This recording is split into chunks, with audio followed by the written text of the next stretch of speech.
Bonjour, petite vidéo concernant la fertilité du sol. Alors voici le programme de la rencontre. D'abord, on va voir Gaïa, la mère Terre. Ensuite, on va faire une brève histoire d'un phénomène fabuleux qui se passe actuellement. Donc, Rudolf Steiner, Masanobu Fukuoka, David Holmgren et Bill Mollison. Ensuite, on va regarder plus la nature sous la loupe. D'abord, le sol comme habitat, les insectes, les vers de terre.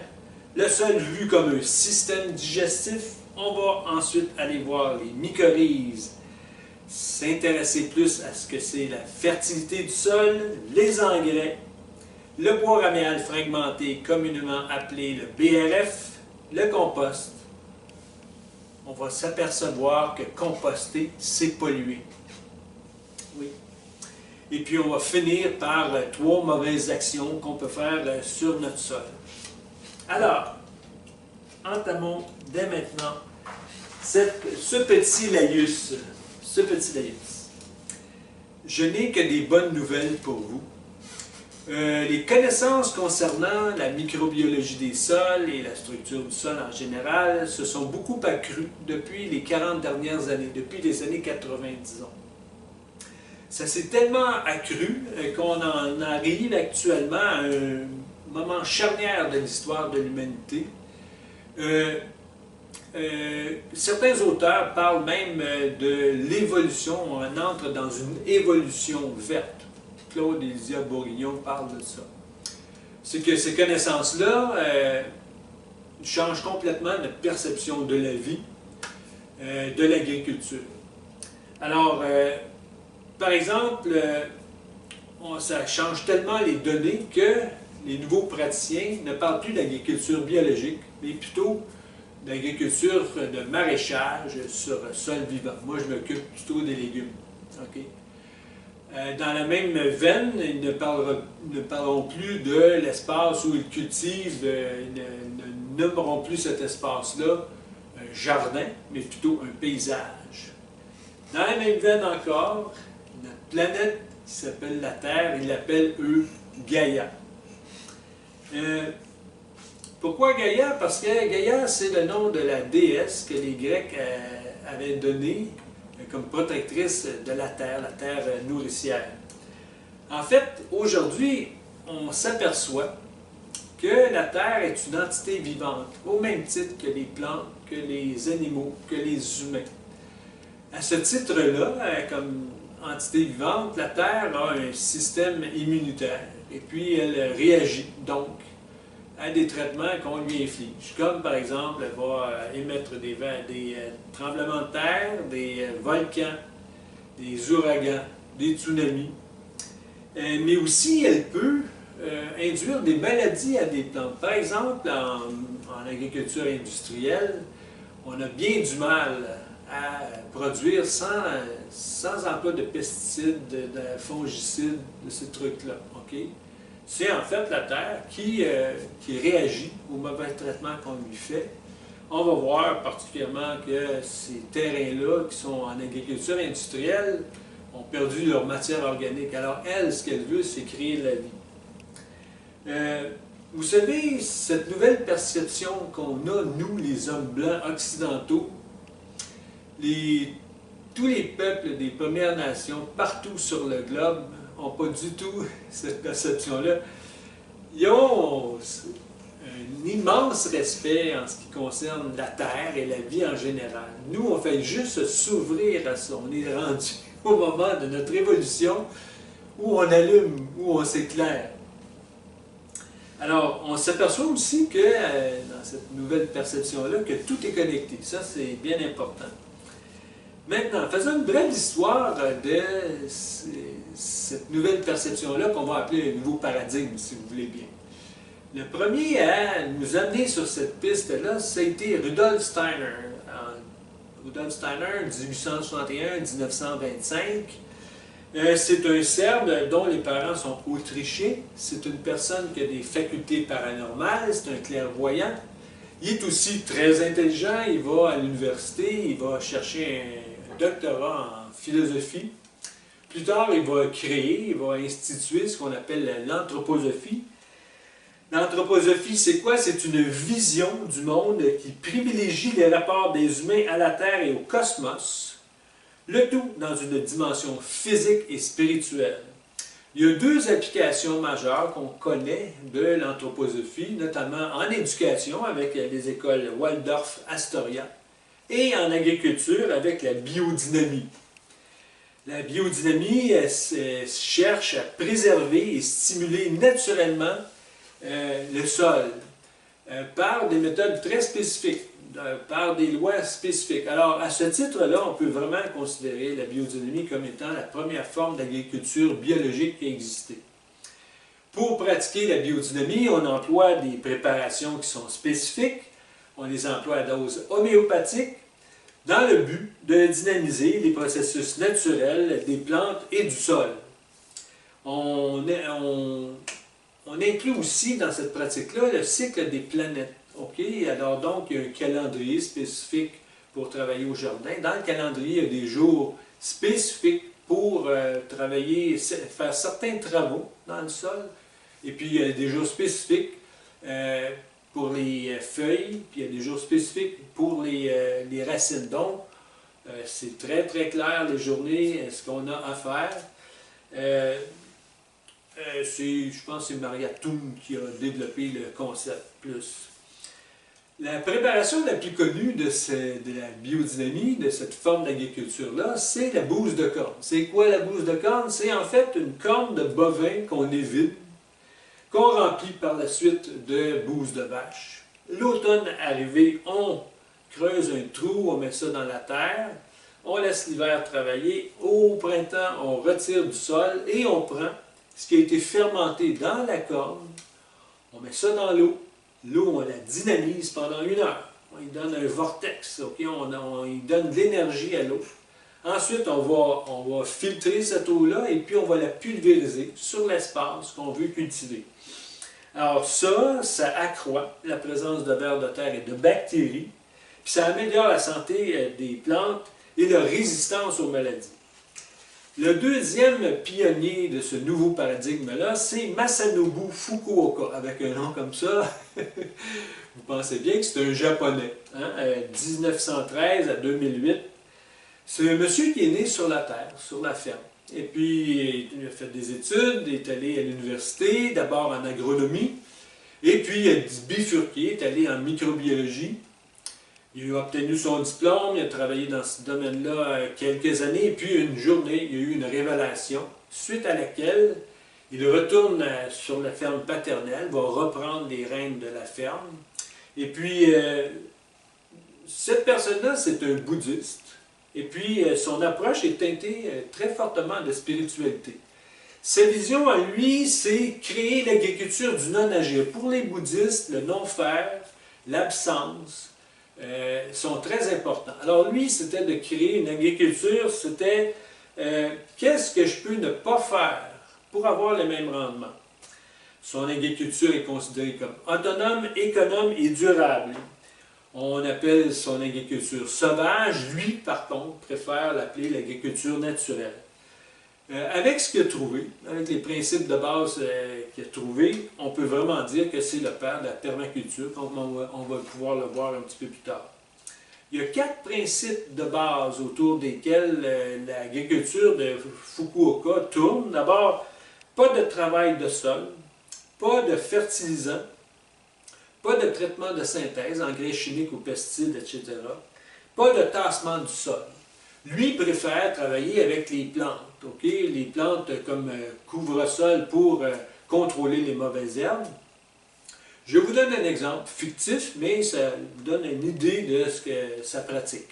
Alors, s'il y a un seigle, juste avant la maturité du seigle, il va semer par exemple du riz. Le temps que le seigle arrive à maturité et soit récolté, le riz va avoir le temps de germer et de s'implanter. Alors on récolte le seigle et puis là, le riz a toute la place pour se développer. Alors donc, lui va contrôler les mauvaises herbes de cette façon-là. Il va aussi beaucoup jouer avec la hauteur des plantes. Il utilise beaucoup de trèfle blanc qui est une plante basse. Alors, si tu cultives des plantes qui sont plus hautes, donc les plantes plus hautes vont pouvoir capter le soleil sans problème. Le trèfle blanc va aussi donner beaucoup d'azote au sol. Pour le contrôle des bébites, en fait, lui, il va favoriser, il va faire amener des insectes prédateurs pour les insectes qui sont ravageurs.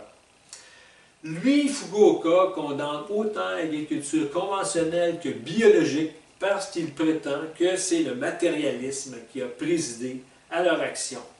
Aussi, il dit que chaque jardinier doit trouver sa propre méthode, étant donné que chaque jardinier va travailler dans un espace très spécifique de la terre, en fait, un biotope qui a des caractéristiques particulières. Alors, il faut que le jardinier développe sa méthode versus l'espace qu'il a à cultiver.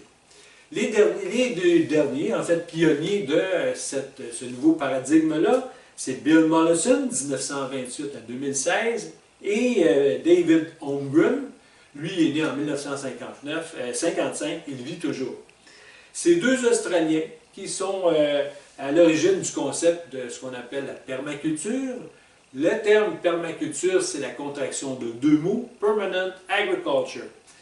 Il y a des principes de base à leur pratique, donc ils s'aperçoivent que dans la nature est très fertile, sans engrais, ni arrosage, ni travail du sol ou intervention humaine que ce soit. Le fonctionnement de la nature est durable, donc on doit s'en inspirer comme un modèle. On doit reproduire dans notre pratique agricole les écosystèmes qui composent la nature. Pour eux, la biodiversité est incroyable. Il y a une multitude de réseaux et de connexions dans la nature. Et puis, dans un écosystème, chaque fonction est tenue par plusieurs éléments et chaque élément remplit aussi plusieurs fonctions. Plus la biodiversité est grande, plus la capacité du milieu à résister aux contraintes est grande. Plus la biodiversité aussi s'inscrit dans un relief du design particulier, un relief du territoire. Donc, c'est pour ça qu'on nomme maintenant paysage l'endroit où on cultive plutôt que jardin. La permaculture tourne autour de trois grands axes: prendre soin de la terre, prendre soin des humains et partager équitablement. En ce sens, cette forme d'agriculture-là sort en fait de la pratique agricole dans la terre pour s'appliquer à la communauté des humains, au rapport que les humains entretiennent entre eux. Donc, on peut dire que cette forme d'agriculture-là est une agriculture sociale.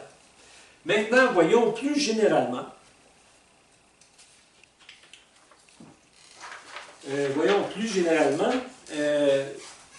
Ce nouveau paradigme-là. Les idées qui foisonnent actuellement viennent d'observations. Vous allez me dire, oui, mais on l'a fait pendant 5000 ans, les observations. Oui, c'est vrai. Sauf qu'on arrive à un moment de l'humanité où les gens se réveillent. Ah, on devient conscient de trucs. Alors, par observation, on s'est rendu compte que dans la nature, la vie crée elle-même les conditions propices à sa survie, à son développement. La vie va modifier le milieu dans lequel elle se trouve. Et puis, on s'aperçoit aussi que la forêt représente le modèle de base de la vie végétale sur Terre, surtout en zone tempérée comme ici au Québec. C'est très, très, très important la forêt. C'est un système fermé et autosuffisant, avec pas d'engrais.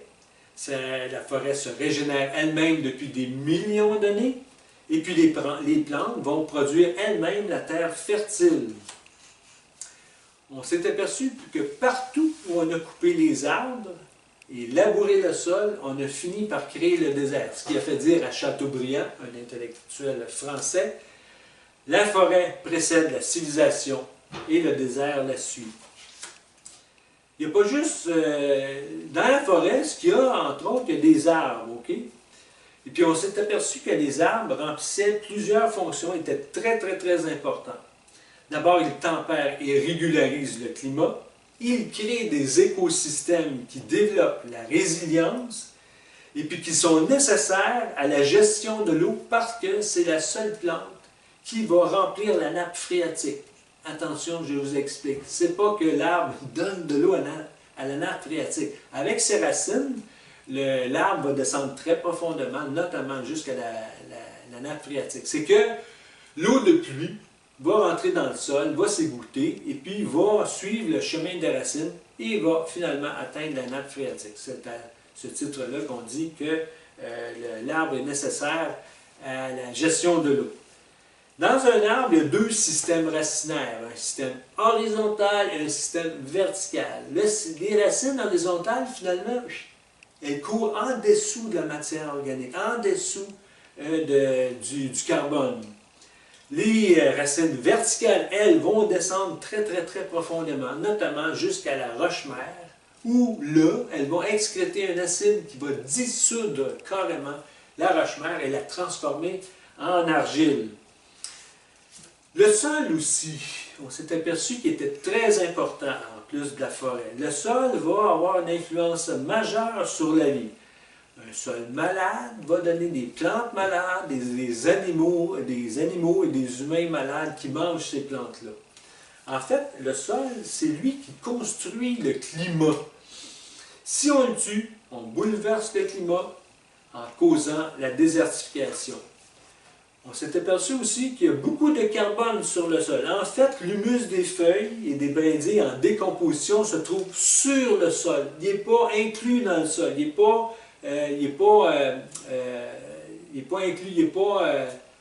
n'est pas mélangé avec le sol, si vous voulez. Et puis on s'est aperçu que dans la nature, partout où il y a un sol, ce sol-là est couvert, okay, soit par de la matière organique, des feuilles en décomposition, soit par des plantes. En forêt, le sol retient une très grande quantité d'eau.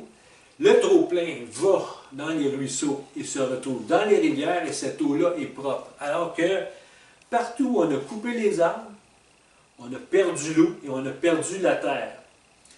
La forêt est aggradante. C'est quoi être aggradant? C'est le contraire d'être dégradant. Donc, ça va faire le sol, ça va aider, ça va bonifier le sol. Un sol bien équilibré a deux parties, une partie vide et une partie solide. La partie solide est composée à 45% de minéraux, 5% de matière organique, du carbone. La partie vide est composée de 20 à 30% d'eau et de 20 à 30% d'air. En fait, un sol, c'est une immense éponge humide. Qu'est-ce que ça va donner appliqué à ma méthode culturelle, ces découvertes-là qu'on a faites depuis les années 80? Donc, il faut considérer que maintenant, notre premier élément de base, l'élément de base du système, c'est le carbone. Donc, dans ma pratique culturelle, je vais veiller à ce que mon sol soit toujours couvert, que je mette l'engrais à la surface et que je ne laboure jamais le sol. J'ai un allié incontournable, c'est l'arbre.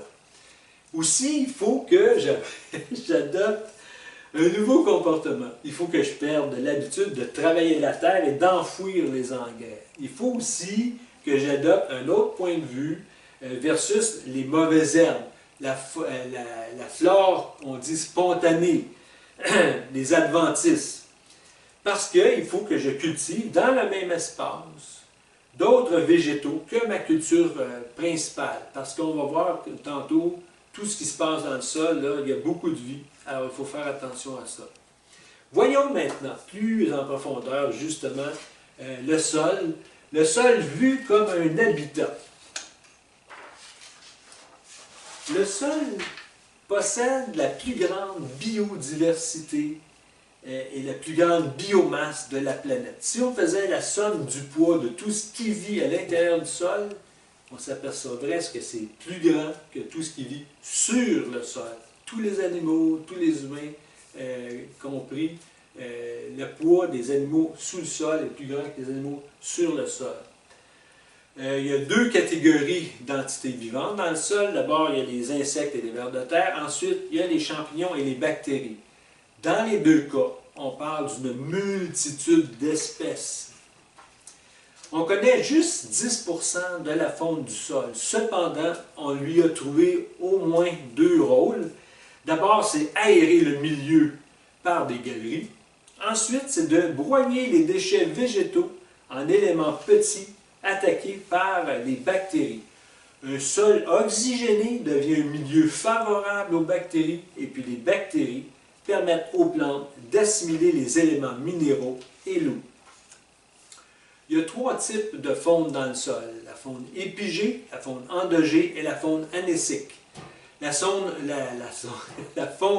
épigée, c'est celle qui se tient dans le premier horizon du sol, soit à la surface ou très près de la surface. Donc, dans les 6 premiers pouces, les 15 premiers centimètres ou sur le sol.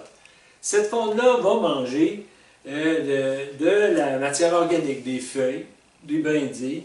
Il va la transformer en boulettes fécales et en éléments fins qui seront ensuite transformés en humus par les bactéries. Des exemples d'animaux, d'insectes qui vivent dans le sol, les colamboles, les acariens, les myriapodes, les vers de terre entre autres. Chaque animal, chaque espèce d'animal a un rôle très précis à jouer. Comme par exemple les colamboles, les autres vont manger la partie tendre des végétaux qui meurent, comme par exemple la paille. Alors que les acariens vont manger une partie plus dure, comme par exemple des tiges de maïs, de plants de maïs. Alors que les myriapodes, cloportes et crustacés vont s'attaquer directement au bois. Quant à eux, les vers de terre sont omnivores, ils mangent de tout. À noter que la faune épigée crée des galeries qui forment 80% de la porosité du sol. Alors donc, ils sont très importants. La faune endogée, elle vit dans le deuxième horizon du sol, donc un petit peu plus creux, donc de 6 pouces à 2 pieds, donc 15 cm jusqu'à 60 cm. Elle aussi va aérer, c'est la partie du sol où elle vit par des galeries, qui vont servir également, ces galeries-là, aux racines pour qu'elles puissent descendre en profondeur. Donc, ils contribuent à la porosité du sol. Ils vont manger, ces insectes-là, des racines mortes. Le fumier des insectes qui vivent dans le sol constitue un des éléments de la matière organique. Les bactéries vont minéraliser ce fumier-là pour le rendre disponible pour les plantes. Voyons maintenant plus spécifiquement les vers de terre. Il y a au moins 400 variétés de vers de terre, oui mesdames et messieurs. On appelle cette faune-là la faune anécique. Anécique, ça vient de anneau, parce que la structure du corps de ces animaux-là, ce sont des anneaux. Avec les insectes, ils préparent le chemin pour les racines. Donc, ça va permettre aux plantes un enracinement profond. En creusant, ils mélangent la matière organique et l'argile qui forment une partie de l'humus. Les galeries qu'ils creusent, les vers de terre, sont consolidés par un mucus qu'ils sécrètent aussi. Donc, les galeries vont servir autant aux racines qu'à drainer l'eau de pluie. Avec les insectes, les vers de terre vont déterminer carrément le sol, sa texture, sa fertilité, sa capacité à supporter ce qui y vit. Dans un sol sableux, par exemple, les déjections des vers de terre plus le mucus qu'ils sécrètent vont aider le sol à retenir l'eau. Les vers de terre font un va-et-vient constant entre la surface et le sous-sol. Par exemple, les lombrics. Ici, au Québec, on appelle ça des vers de terre. En fait, c'est des vers à pêche. Les grands vers qui peuvent aller jusqu'à 6 pouces, disons 15-20 cm de long quand c'est bien étiré. Là. Eux autres, leur rôle, c'est de faire un va-et-vient entre le sol et le sous-sol. Ils vont aller jusqu'à 16 pieds de profondeur, 5 mètres. Okay? La nuit, ils vont se retrouver sur le sol. Okay? C'est des animaux qui n'aiment pas le soleil. Par leur fumier, qu'on appelle turricule, à la surface, quand ils vident leurs intestins, leur fumier, leur déjection, ça ressemble à un petit tas de spaghettis qu'on appelle les turricules. Donc, par leur fumier, ils vont remonter à la surface potasse, phosphore, magnésium, calcium qui se trouvent dans le sous-sol. Comme on l'a dit tantôt, les vers de terre sont omnivores, ils mangent des feuilles, des tiges, des racines. de la viande de carcasse d'animaux morts, de la viande de carcasse d'insectes morts, des poils, des plumes, du gras cru, mais pas de compost, parce qu'ils préfèrent la matière organique fraîche, alors que le compost, c'est de la matière organique en décomposition. En se nourrissant, ils mélangent l'argile et l'humus, ce qui fabrique le sol. Ils utilisent des grains de sable et d'autres particules minérales comme meules dans leur gésier. Digérés, les éléments ressortent sous forme assimilable pour les plantes. En fait, le fumier de vers de terre, c'est le nec plus ultra pour les plantes. Le fumier devient la base de l'humus fertile.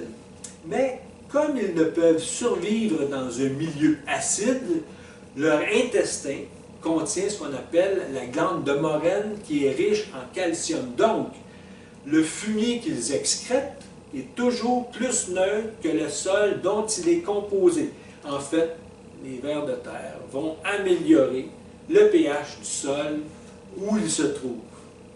Le fumier des vers de terre contient 5 fois plus d'azote, 7 fois plus de phosphate et 11 fois plus de potasse que toute autre substance dans les 6 premiers pouces du sol, dans les 15 premiers centimètres.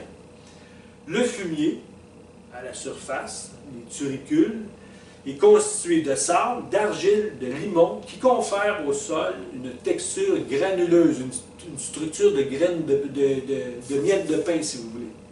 Un ver de terre va rejeter chaque jour son poids en déjection.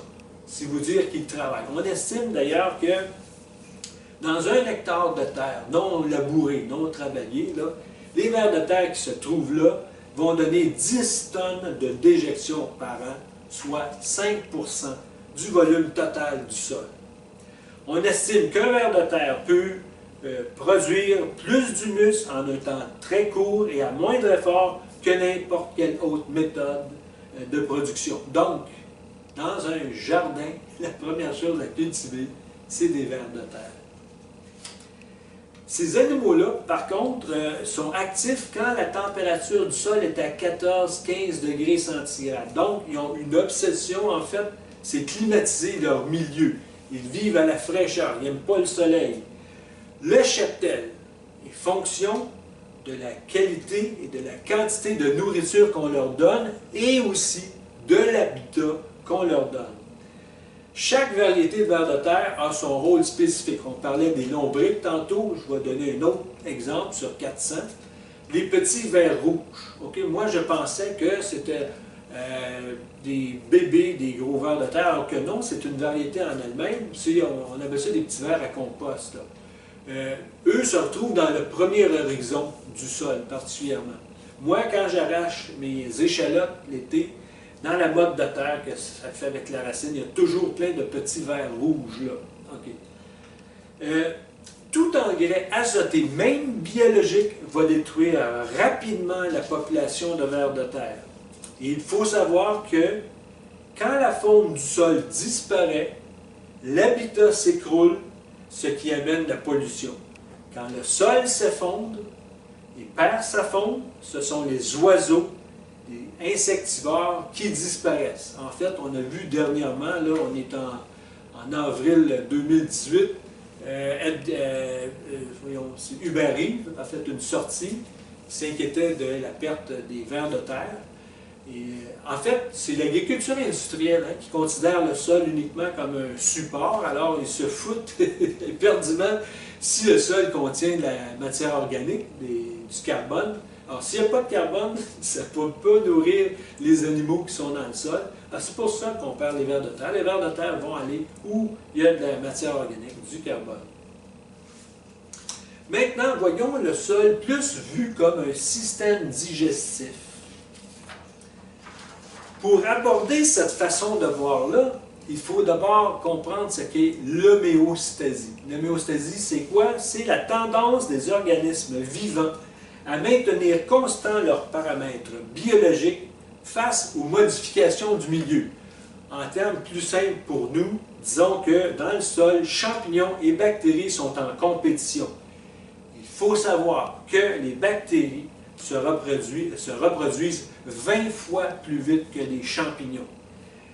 Bactéries, microbes, bacilles, germes, micro-organismes, ça c'est tous des synonymes pour dire la même chose, pour dire en fait des bactéries.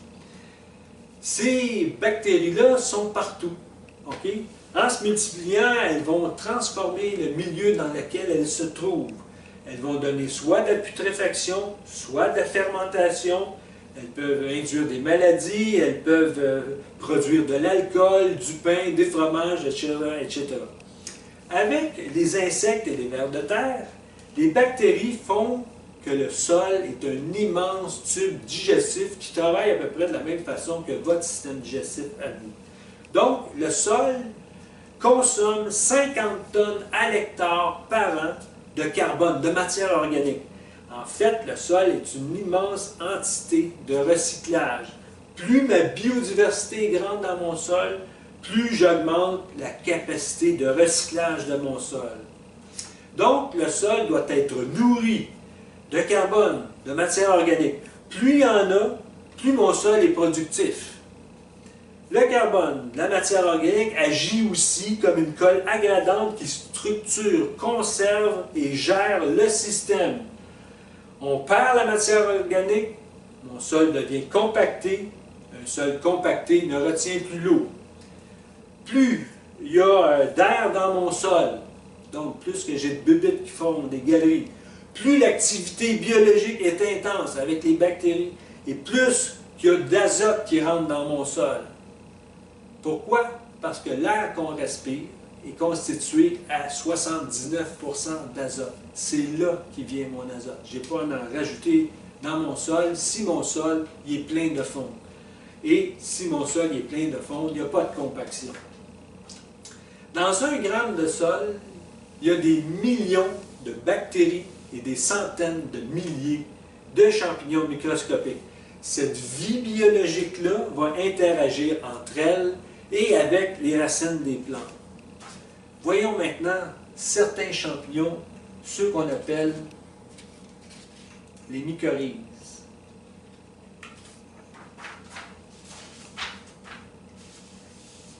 Le terme mycorhize, ça désigne autant le champignon que l'interaction avec les racines d'une plante.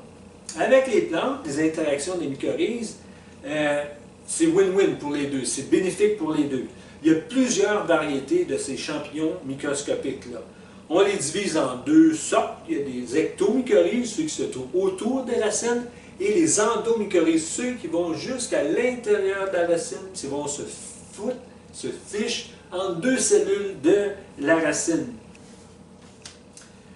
À ce moment-là, quand ils sont vraiment en osmose, si vous voulez, avec la racine, on peut vraiment dire que ça forme carrément un organe commun avec la plante. Les filaments de ces champignons microscopiques-là sont 100 fois plus fins que les racines. Ils vont aussi améliorer la prospection de la microporosité.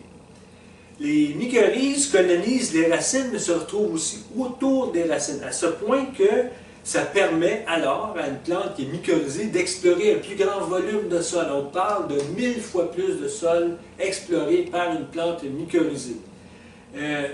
Les mycorhizes absorbent, stockent et transfèrent des éléments nutritifs à la plante. Ils peuvent aller chercher l'azote et le phosphore dans la matière organique. En échange, la plante va donner des trucs que les mycorhizes ne produisent pas, notamment des sucres. On dit que jusqu'à 20% des sucres produits par une plante vont aller strictement à la nourriture pour les mycorhizes. Donc, plantes et champignons prospèrent à cause de l'autre. Les mycorhizes sont nécessaires à 90% des plantes. Seuls les crucifères ne mycorhizent pas. C'est vous dire leur importance. En résumé, on peut dire qu'il y a 4 grands rôles qu'on a trouvés les mycorhizes. D'abord, un rôle de stabilisation des sols. Ils vont augmenter la rétention d'eau, ils vont améliorer sa structure. Un rôle de biofertilisation. Ils donnent un meilleur accès aux plantes, aux ressources du milieu. Un rôle de bioprotection. Ils protègent la plante contre les pathogènes. Un instant. Ils protègent la plante contre les pathogènes. En fait, autour des racines vont se créer des tanins. Les tanins, c'est des antibiotiques naturels qui vont aider la plante à se prémunir contre des virus, des maladies qu'elle pourrait avoir. Le quatrième rôle des mycorhizes, c'est un rôle de biorégulation. Ils vont influencer le développement des plantes.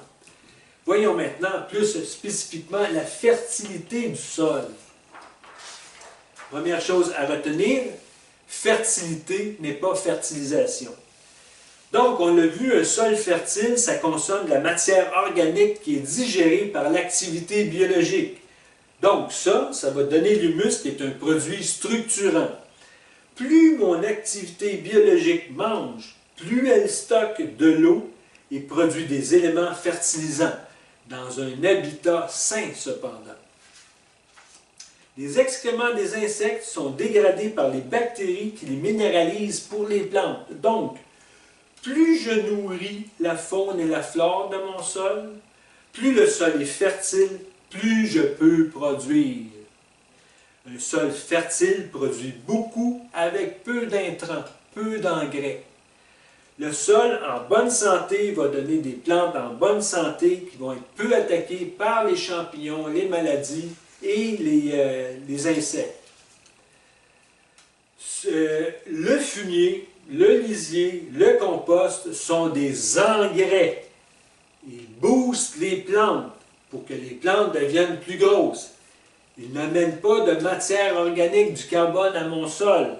Ils ne nourrissent pas mon sol. Donc, ces engrais, même biologiques, vont dégrader le sol à la même vitesse, de la même manière que l'agriculture conventionnelle. En fait, on doit amener de la matière organique, du carbone au sol et favoriser sa fermentation, sa dégradation de la matière organique. Pour ça, je dois gérer l'eau. Trop d'eau, ça va saturer le milieu, ça va asphyxier le milieu. Et puis, il faut savoir que ça prend juste de 1 à 3 jours pour faire effondrer toute l'activité biologique de mon sol et faire mourir, en fait, tuer mes mycorhizes. Une équation à retenir. Fertilité du sol égale nourriture plus être vivant dans un habitat sain, convenable pour mon activité biologique dans mon sol. Les engrais. Comme on l'a dit, fumier, lisier, compost sont des engrais. Il y a aussi les engrais verts dont on va parler. Ces engrais-là, fumier, ne servent à rien pour la fertilité de mon sol. Donc, ça le dégrade parce que ça n'amène pas de matière organique, de carbone. Il faut amener de la matière organique en même temps que l'engrais, sinon on amorce un processus de désertification. Le fumier est dégradé par des bactéries qui le minéralisent. Donc, si je l'incorpore à mon sol, je vais déséquilibrer l'homéostasie dont on parlait tantôt. Les engrais azotés, c'est la même chose. En fait, l'azote va favoriser le développement des bactéries. Ça va encore déséquilibrer mon homéostasie. Et comme on l'a dit tantôt, les champignons se multiplient 20 fois moins rapidement que les bactéries. La fertilisation des plantes doit accompagner le cycle de fertilité de mon sol. Les racines, elles consomment ce qui est soluble, ce qui est minéralisé. Donc, plus j'amène de fertilisants, moins mes plantes s'enracinent et moins je peux jouir de ce qu'on appelle le terroir. En fait, en amenant du fertilisant, tout ce qu'on fait, c'est gaver la plante. La fertilisation doit aussi compenser les exportations des récoltes. Tout ce que j'enlève, c'est du carbone dans mon sol, donc il faut que j'en rajoute autant que je n'enlève.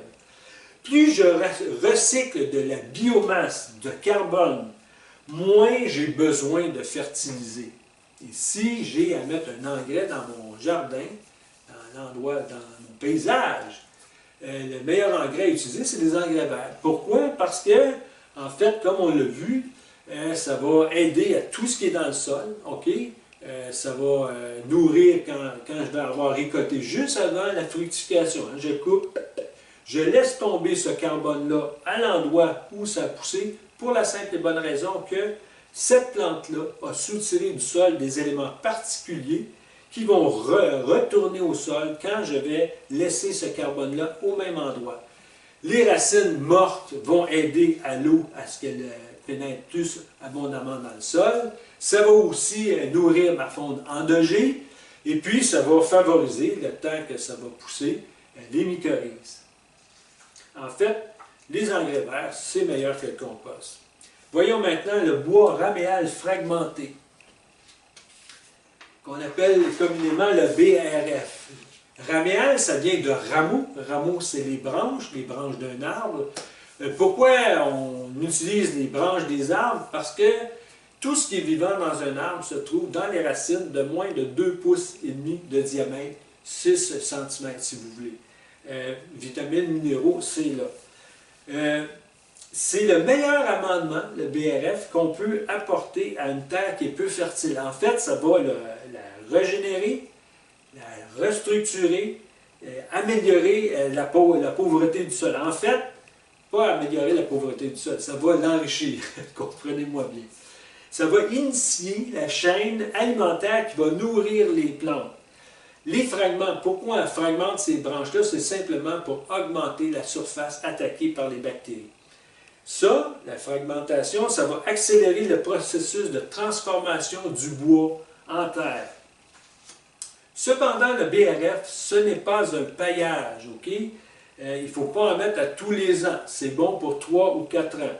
Et puis on utilise pour le faire des branches de feuillus, parce que les branches de conifères contiennent des tanins qui sont des antibiotiques qui vont tuer ma flore bactérienne dans mon sol. Donc, cependant, la littérature dit qu'on peut inclure 20% de branches de conifères dans notre BRF, il n'y aura pas de problème.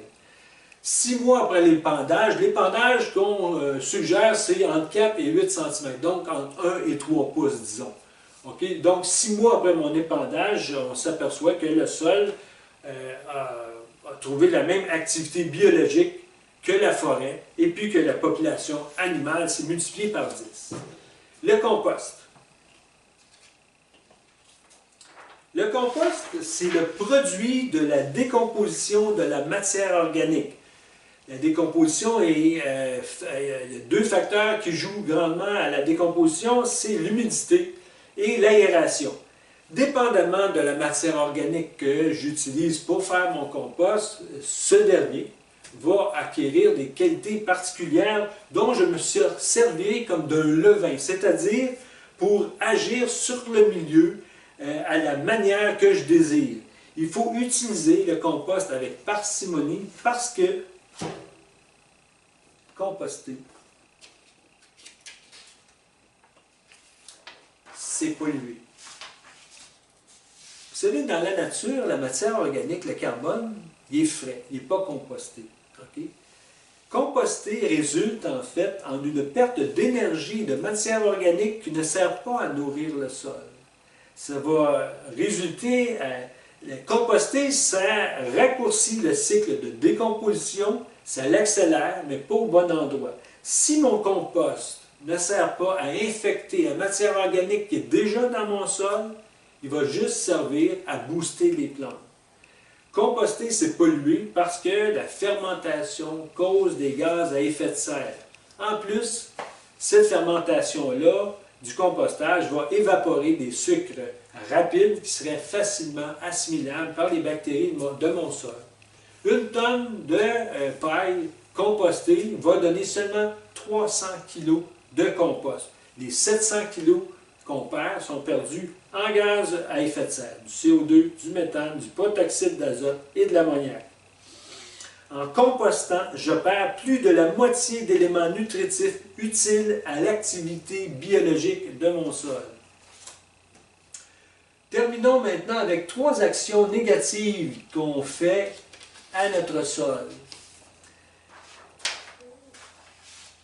Dans la nature, on s'aperçoit qu'il n'y a aucune surface qui est nue. Il n'y a pas 1 cm² qui est nu. Il y a soit de la matière organique dessus, des feuilles mortes, ou soit une plante qui pousse.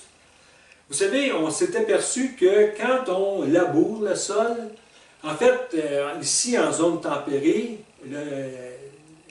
Gaïa cherche à recréer de la vie, à recréer de la forêt. Alors, quand on laboure le sol, il y a un cycle particulier qu'on connaît maintenant bien, de retour à la forêt.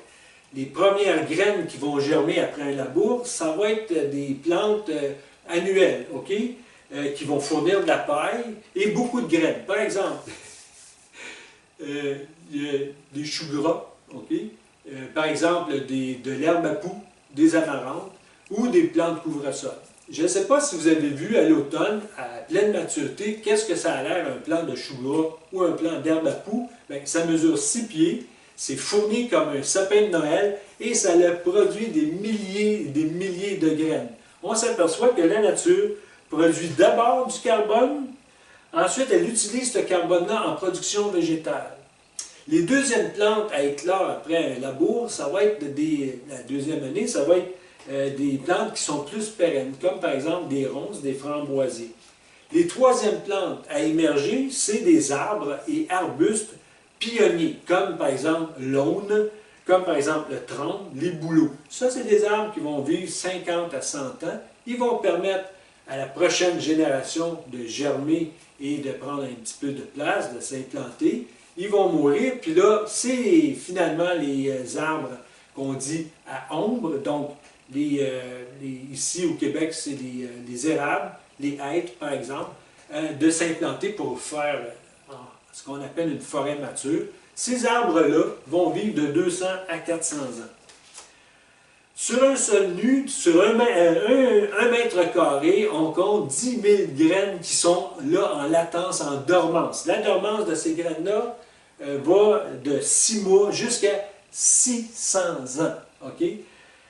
En fait, une terre mise à nu veut régénérer de la vie, veut recréer de la forêt. Elle va faire germer la terre, elle va faire germer la graine qui lui sera utile à ce moment précis-là, à cet endroit précis-là du sol. Okay? Et puis, sachant ce principe-là, okay, qu'un labour, que la vie produit de la vie, moi, comme jardinier, tout ce que j'ai à faire à propos des adventices, de la flore spontanée, c'est vraiment de faire cohabiter ces adventices-là, cette flore spontanée-là, avec ma culture principale. Comme on l'a vu, il y a plein de choses qui se passent dans le sol. Donc, même les plantes dites mauvaises, les mauvaises herbes, les herbes dites mauvaises, vont être utiles à mes plantes principales. Deuxième action négative que je peux faire à mon sol, c'est le travailler.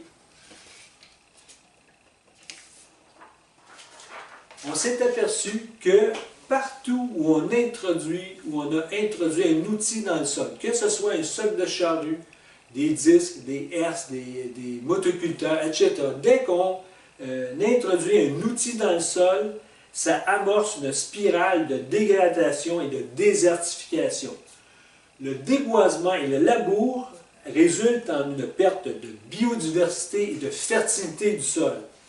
L'utilisation d'outils amène une destruction de l'habitat et de la fertilité, du système de fertilité de mon sol. Ça amène une dégradation de l'environnement. Le labour, ça détruit toute la belle porosité de mon sol, ça va créer un milieu anaérobique, ça va mettre la matière organique dans le sous-sol. Les bactéries, normalement, qui font un bon sol, un sol fertile, pourront plus vivre. Alors, ça va être des bactéries plus qui vont travailler dans des conditions anaérobiques, donc pas d'air. Alors, ça va amener de l'acidité à mon sol, de l'ammoniac, ça va amener de la putréfaction qui n'est pas de la décomposition, et puis ça va amener finalement de la compaction de mon sol. La compaction du sol est fonction de l'humidité. C'est la troisième action négative à faire à mon sol, c'est faire en sorte qu'il soit compact. Donc, la compaction du sol est fonction de l'humidité. Donc, je dois garder l'eau dans mon sol. Comment faire? La meilleure chose à faire, c'est avoir une couverture végétale ou mono, de mettre du paillage, du mulch, de la litière qu'on appelle. Par quoi? Parce que le soleil et le vent vont vraiment assécher très fortement mon sol. Et puis, comme on l'a vu tantôt, trop d'eau, ça va asphyxier mon milieu, ça va tuer mes plantes. Donc, il faut que j'aie un sol bien drainé. Pour ce faire, j'ai un allié de taille, c'est les arbres ou des plantes à racines pivots. L'eau, se stocke dans la porosité du sol. Il faut savoir que seulement 45% de la réserve utile d'eau est mobile dans le sol, donc elle se déplace vers les racines par succion des végétaux, alors que 55% de la réserve d'eau utile dans mon sol est dite liée, c'est-à-dire qu'elle ne peut s'extraire par succion des plantes. Seules les mycorhizes peuvent la soutirer. Donc, plus que j'ai de champignons, plus que je vais conserver mon eau et moins que l'eau va être un facteur limitant à ma culture. Le travail du sol va amener de la compression. La compression va résulter en une perte de porosité et d'air et ça va amener le durcissement de mon sol. Donc, la gestion de l'eau est associée à l'activité biologique de mon sol. Plus l'activité biologique est grande, plus j'ai d'eau en stock, moins je souffre de choc hydrique, de sécheresse. Alors voilà, c'était les grandes lignes de ce nouveau paradigme-là, de cette évolution verte-là qu'on vit actuellement. J'espère que ça vous sera utile, que vous avez bien compris. On pourrait développer ad nauseam sur ces sujets-là. Moi, c'est 50 minutes que j'ai pris juste pour vous donner les grandes lignes. Alors, si vous avez aimé le truc, je vous invite à acheter. En fait, ce que je viens de vous dire, c'est inclus en gros dans les rêveries du jardinier solitaire. Je vous invite aussi à visionner les autres vidéos de ma chaîne. Je vous dis bon jardinage, à la prochaine. Pour moi, ça a été un grand plaisir. Bye!